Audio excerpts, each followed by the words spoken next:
ಕನ್ನಡದ ನಂಬರ್ 1 ದಿನಪತ್ರಿಕೆ ವಿಜಯವಾಣಿಯಲ್ಲಿ ಪ್ರಕಟವಾಗಿರುವ ಈ ದಿನದ ಮಹತ್ವದ ಸುದ್ದಿಗಳನ್ನೊಮ್ಮೆ ನೋಡಿ ಬರೋಣ. ಕ್ಯಾನ್ಸರ್ ಮಾರಿಯಂತೆ ಸಮಾಜದ ಆರೋಗ್ಯ ಕೆಡಿಸುತ್ತಿರುವ ಸಾಮಾಜಿಕ ಜಾಲತಾಣಗಳ ಅನಿಯಂತ್ರಿತ ಕಂಟೆಂಟ್ಗಳನ್ನು ಮಟ್ಟ ಹಾಕಲೇಬೇಕೆಂದು ಪಣ ತೊಟ್ಟಿರುವ ಕೇಂದ್ರ ಸರ್ಕಾರ ಟೆಲಿಗ್ರಾಂ ಬಳಿಕ ಮೆಟಾ ಸಂಸ್ಥೆಗೂ ಚುರುಕು ಮುಟ್ಟಿಸಿದೆ. ಇತ್ತೀಚೆಗೆ ಯೂಸರ್ ನೇಮ್ ಆಯ್ಕೆ ಲಭ್ಯಗೊಳಿಸುವ ವಾಟ್ಸ್ಆಪ್ ನಿರ್ಧಾರಕ್ಕೆ ತಡೆಯೊಡ್ಡಿದ್ದ ಕೇಂದ್ರ ಸರ್ಕಾರ ಇದೀಗ ಇನ್ಸ್ಟಾಗ್ರಾಂನಲ್ಲಿ ಮಕ್ಕಳ ಮೇಲಿನ ಲೈಂಗಿಕ ದೌರ್ಜನ್ಯ ಪ್ರಚೋದಿಸುವ ಕಂಟೆಂಟ್ ತೆರವುಗೊಳಿಸುವಂತೆ ಸೂಚನೆಯೊಂದಿಗೆ ಮೆಟಾ ಸಂಸ್ಥೆಗೆ ನೋಟಿಸ್ ಜಾರಿ ಮಾಡಿದೆ. ಈ ಸುದ್ದಿಗೆ ಮುಖಪುಟ ನೋಡಿ.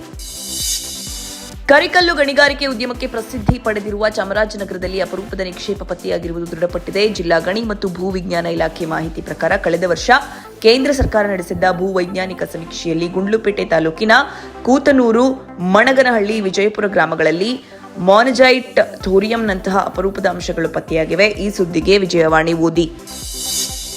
ಕೆಪಿಸಿಸಿ ಶೀಘ್ರದಲ್ಲಿ ಪುನಾರಚನೆಗೊಳ್ಳಲಿದ್ದು ಆಗಸ್ಟ್ ಬಳಿಕ ಹೊಸ ತಂಡ ರಚನೆಯಾಗುವ ಸಾಧ್ಯತೆ ಇದೆ. ಈ ಸಂಬಂಧ ಪಕ್ಷದ ರಾಜ್ಯ ಘಟಕದ ಅಧ್ಯಕ್ಷ ಬಿಕೆ ಹರಿಪ್ರಸಾದ್ ಸುಳಿವು ನೀಡಿದ್ದಾರೆ. ಈ ಸುದ್ದಿಗೆ ಇಂದಿನ ಸಂಚಿಕೆ ಓದಿ. ರಾಜ್ಯದಲ್ಲಿ ನಡೆಯುತ್ತಿರುವ ಮತದಾರರ ಪಟ್ಟಿ ವಿಶೇಷ ಸಮಗ್ರ ಪರಿಷ್ಕರಣೆ ಪ್ರಕ್ರಿಯೆಯಲ್ಲಿನ ಲೋಪಗಳ ಬಗ್ಗೆ ರಾಜ್ಯ ಸರ್ಕಾರ ವಿರುದ್ಧ ಬಿಜೆಪಿ ಮತ್ತು ಜೆಡಿಎಸ್ ಜಂಟಿಯಾಗಿ ಹೋರಾಟಕ್ಕಿಳಿಯಲು ಮುಂದಾಗಿದೆ. ಈ ವರದಿಗೆ ಸಮಸ್ತ ಕರ್ನಾಟಕ ಪುಟ ನೋಡಿ. ರಾಜ್ಯದ ವಿವಿಧೆಡೆ ಮುಂಗಾರು ಚುರುಕಾಗಿದೆ. ಮಲೆನಾಡಿನಲ್ಲಿ ಉತ್ತಮ ಮಳೆಯಾಗುತ್ತಿದೆ. ಶಿವಮೊಗ್ಗ ಜಿಲ್ಲೆಯ ಪ್ರಮುಖ ಜಲಾನಯನ ಪ್ರದೇಶಗಳಲ್ಲಿ ನೀರಿನ ಹರಿವು ಹೆಚ್ಚಾಗಿ ಗಾಜನೂರು ತುಂಗ ಜಲಾಶಯ ಭರ್ತಿಯಾಗಿದೆ. ಈ ಸುದ್ದಿಗೆ ವಿಜಯವಾಣಿ ಓದಿ. ಆಟೋ ಚಾಲಕನೊಬ್ಬನಿಂದ ಅಪಹರಣಕ್ಕೊಳಗಾಗಿ ಹೋಟೆಲ್ ಮಾಲೀಕನಿಗೆ ಮಾರಲ್ಪಟ್ಟಿದ್ದ 13 ವರ್ಷದ ಬಾಲಕಿಯೊಬ್ಬಳು ಸತತ 4 ದಿನ 30 ದುಷ್ಕರ್ಮಿಗಳಿಂದ ಸಾಮೂಹಿಕ ಅತ್ಯಾಚಾರಕ್ಕೀಡಾಗಿರುವ ಅಮಾನವೀಯ ಘಟನೆ ರಾಜಸ್ಥಾನದ ಗಂಗಾನಗರದಲ್ಲಿ ತಡವಾಗಿ ಬೆಳಕಿಗೆ ಬಂದಿದೆ. ಈ ಸುದ್ದಿಗೆ ದೇಶ ವಿದೇಶ ಪುಟ ನೋಡಿ. ಚೀನಾ ಪ್ರಸ್ತುತ ವಿಶ್ವದ 2ನೇ ಅತಿದೊಡ್ಡ ಆರ್ಥಿಕತೆ ಮತ್ತು ಜಾಗತಿಕ ಮ್ಯಾನುಫ್ಯಾಕ್ಚರಿಂಗ್ ಹಬ್ ಆಗಿದೆ. ತೀವ್ರಗತಿಯ ಆವಿಷ್ಕಾರಗಳ ಮೂಲಕ ಚೀನಾ ಜಗತ್ತಿನಾದ್ಯಂತ ತನ್ನ ಪ್ರಾಬಲ್ಯವನ್ನು ವಿಸ್ತರಿಸ್ತಾ ಇದೆ. ಈ ಕುರಿತ ವಿವರಕ್ಕೆ ಚಿಂತನ ಪುಟ ನೋಡಿ. ಇಂದು ಡಾಕ್ಟರ್ ಶ್ಯಾಮಪ್ರಸಾದ್ ಮುಖರ್ಜಿಯವರ 125ನೇ ಜಯಂತಿ. ಮುಖರ್ಜಿಯವರ ರಾಷ್ಟ್ರೀಯತೆ, ನಿಸ್ವಾರ್ಥ ಸೇವೆಯ ಆದರ್ಶಗಳ ಕುರಿತು ಪ್ರಧಾನಿ ನರೇಂದ್ರ ಮೋದಿ ಲೇಖನ ಬರೆದಿದ್ದಾರೆ. ಈ ವಿಶೇಷ ಕೂಡ ಚಿಂತನ ಪುಟದಲ್ಲಿದೆ.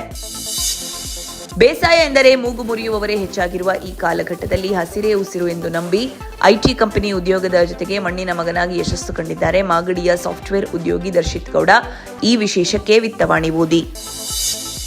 ಪಶ್ಚಿಮ ಏಷ್ಯಾ ಸಂಘರ್ಷದ ಹಿನ್ನೆಲೆಯಲ್ಲಿ ಜಾರಿಗೆ ತರಲಾಗಿದ್ದ ತುರ್ತು ನೈಸರ್ಗಿಕ ಅನಿಲ ಪೂರೈಕೆ ನಿಯಂತ್ರಣ ಆದೇಶದ ಬಹುತೇಕ ನಿಯಮಗಳನ್ನು ಕೇಂದ್ರ ಸರ್ಕಾರ ಹಿಂಪಡೆದಿದೆ. ಈ ಸುದ್ದಿಗೆ ಮನಿ ಮಾತು ನೋಡಿ.